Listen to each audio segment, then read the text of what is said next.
नमस्कार दर्शक बंधु मोर यूट्यूब चैनल को आपण मानक स्वागत जनाऊँ। आज थिला संडे तो संडे में बनई मटन कषा।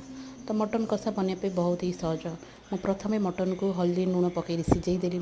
सिझी सारा गोटे कड़ई रे तेल सोरिष जीरा पकईकरी जहाँ जो गोटा मसला थिला मुझे ग्राइंडिंग करी पेस्ट बनईदेली। तापर कषा कषी कर सारापर जहाँ सिझी जो मटन से पकईकरी आलू पकईकरी ग्रीन मटर पकईकरी मुझे कषी। तो आप स्वाद अनुसार राग लुण आप पकई पारे। तो मोर मटर रेसिपी आपको केमी लगे मत निश्चय जनइबे। जय जगन्नाथ।